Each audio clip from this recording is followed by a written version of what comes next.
Assalamualaikum warahmatullahi wabarakatuh. Perkenalkan, kami mahasiswa dan mahasiswi jurusan akuntansi Fakultas Ekonomi dan Bisnis Universitas Jenderal Sudirman.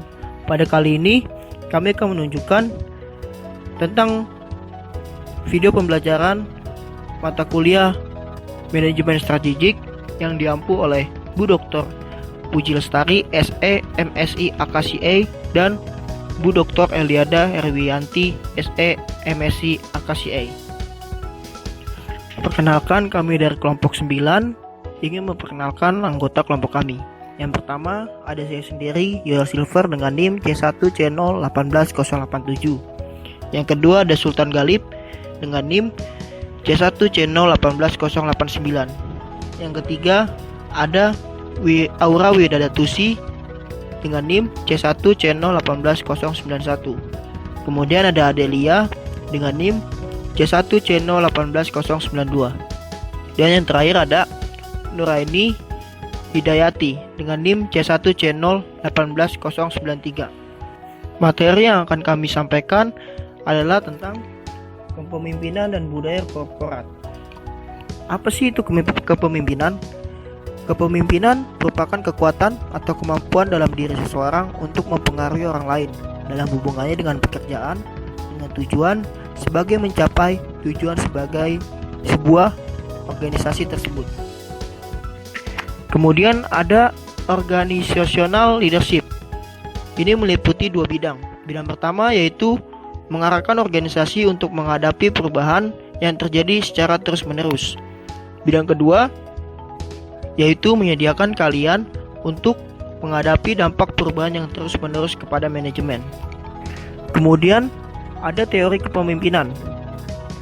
Teori kepemimpinan ada 3. Yang pertama ada trait theories, atau bisa kita sebut teori sifat, yaitu keberhasilan seseorang pemimpin ditentukan oleh sifat kepribadian baik secara fisik maupun psikologis. Yang kedua ada behavior theories atau teori perilaku, yaitu keberhasilan seorang pemimpin sangat tergantung pada perilakunya dalam melaksanakan fungsi kepemimpinan. Dan yang ketiga ada contingency theories, yaitu teori kontingensi, yaitu respon atau reaksi yang timbul berfokus pada pendapat bahwa dalam menghadapi situasi yang berbeda diperlukan perlakuan dan perilaku atau gaya kepemimpinan yang berbeda pula. Ya, selanjutnya ada tipe-tipe kepemimpinan. Yang pertama ada tipe autokratik. Pemimpin memegang semua kewenangan dan tanggung jawab atas perusahaan dan bawahannya. Yang kedua ada tipe paternalistik, yaitu memiliki sifat kebapaan. Mereka menganggap bahwa bawahan tidak bisa bersifat mandiri dan perlu dorongan dalam melakukan sesuatu.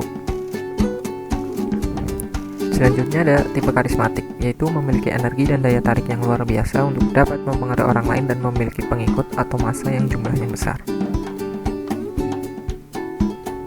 Selanjutnya ada laissez-faire, yaitu memberikan sikap permisif yang mengizinkan karyawan memilih cara kerja sesuai dengan apa yang mereka kehendaki.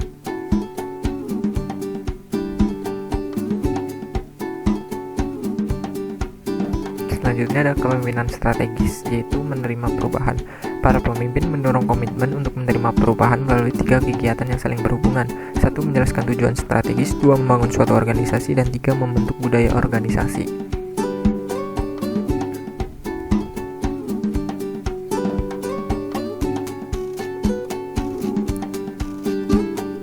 Selanjutnya ada budaya organisasi. Menurut Robbins, budaya organisasi adalah suatu persepsi bersama yang dianut oleh anggota suatu organisasi, cara berpikir dan melakukan sesuatu yang mentradisi yang dianut bersama oleh semua anggota organisasi, dan para anggota baru harus mempelajari atau paling sedikit menerimanya sebagian agar mereka diterima sebagai bagian dari organisasi. Selanjutnya ada ciri budaya organisasi.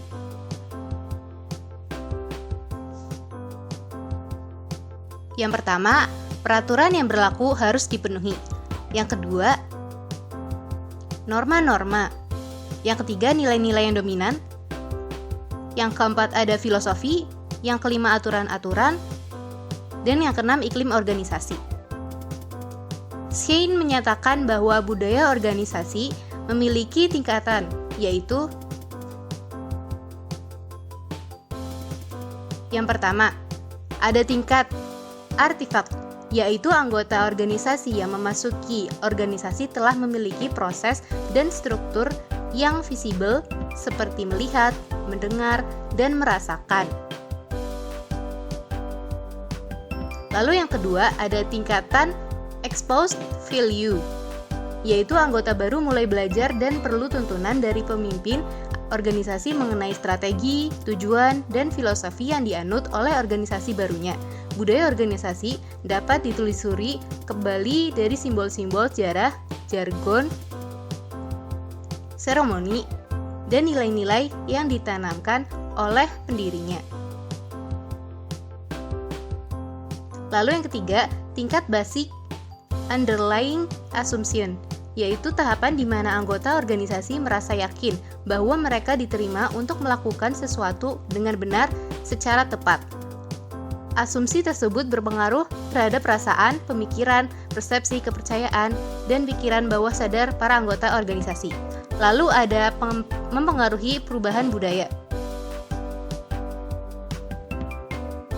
Hanya ada sedikit penelitian mengenai perubahan budaya. Kesulitan dalam menjalankan budaya bahkan menjadi lebih kompleks ketika berusaha melakukan suatu perubahan budaya yang signifikan. Perubahan tersebut ialah yang pertama, budaya begitu membingungkan dan tersembunyi sehingga budaya tidak dapat didiagnosis, dikelola, dan diubah secara cukup. Yang kedua, karena diperlakukan teknik yang sulit, keterampilan yang langka, dan waktu yang cukup untuk memahami budaya, serta bahkan lebih banyak waktu lagi untuk mengubahnya. Usaha yang terancana dan terperinci dalam perubahan budaya bukan merupakan hal yang benar-benar praktis.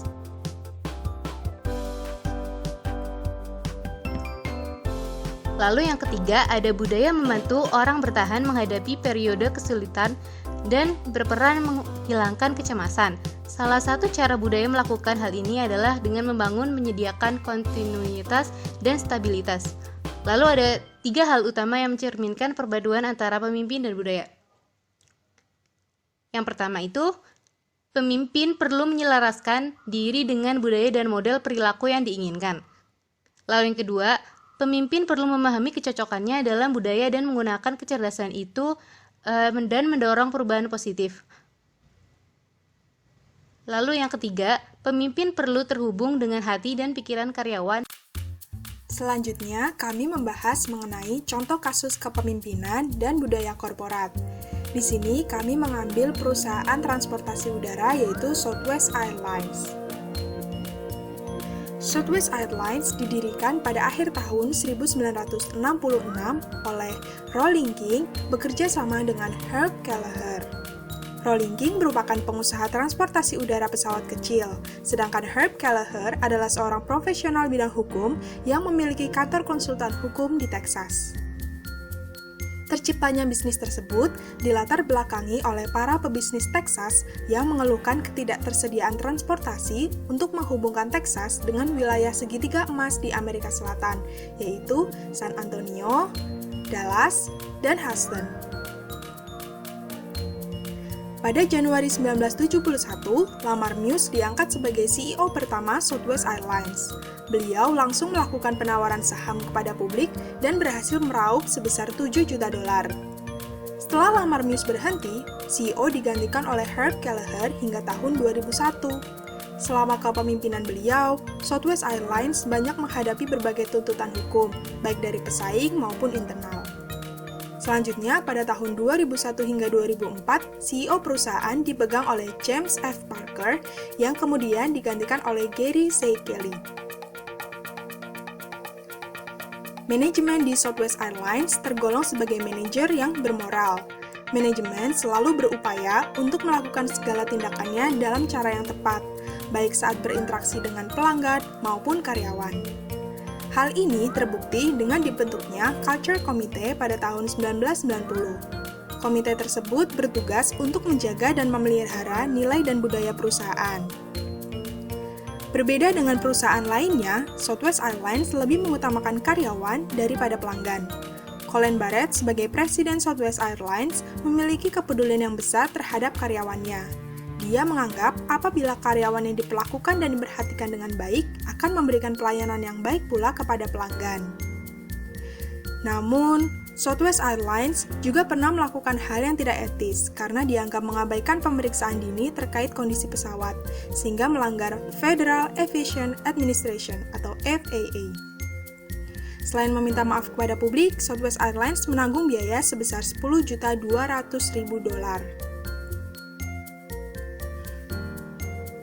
Dua nilai inti atau core value yang dimiliki oleh Southwest Airlines yaitu love dan fun. Ketika Southwest Airlines diluncurkan pertama kali, ia menerapkan tema ramuan cinta. Semua pramugari mengenakan kostum bertema cinta dan kasih sayang.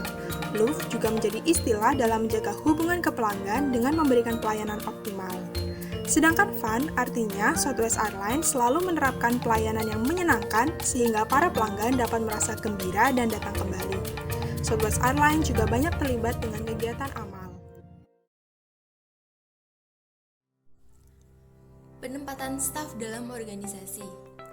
Southwest Airlines memiliki pendekatan tersendiri dalam menyaring calon karyawannya, yaitu target selection. Target selection yaitu perusahaan mengidentifikasi perilaku, kemampuan, serta motivasi calon karyawan. Kemudian menentukan posisi yang tepat untuk karyawan dengan kualifikasi tersebut. Budaya yang kuat dalam Southwest Airlines. Southwest Airlines memiliki dua core value yang menjadi landasan atas berbagai inisiatif yang mereka lakukan dalam melayani pelanggannya. Perusahaan juga memiliki high performance culture. Hal ini terlihat dari keyakinan karyawannya untuk bisa bangkit dan bertahan dalam menghadapi berbagai masalah keuangan dan hukum pada awal masa perusahaan berdiri. Berikutnya yaitu budaya organisasi. Budaya Southwest Airlines terutama melibatkan pemberian penekatan pada pentingnya kesejahteraan karyawan, memiliki prinsip operasi employees first, customer second. Elemen kebudayaan yang kuat.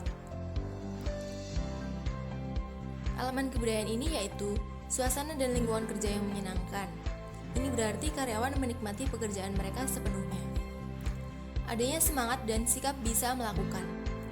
Ini memungkinkan karyawan melakukan pekerjaan mereka secara efektif, memecahkan masalah secara efisien, mengatasi hambatan, dan merayakan keberhasilan perusahaan. Pelaksanaan LOVE.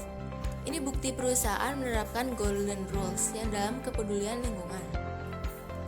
Budaya perusahaan yang agresif dan penuh semangat memiliki mentalitas prajurit. Pendekatan sadar biaya atau cost conscious dan hemat untuk operasi. Ini bertujuan untuk mengurangi biaya operasional secara keseluruhan yang memungkinkan perusahaan menerapkan strategi yang efektif, serta memiliki tradisi pemberdayaan karyawan dan desentralisasi pengambilan keputusan. Ini berfungsi sebagai motivator bagi karyawan karena mereka sedang diperbolehkan untuk berpartisipasi dan mengekspresikan pendapat mereka untuk kepentingan perusahaan.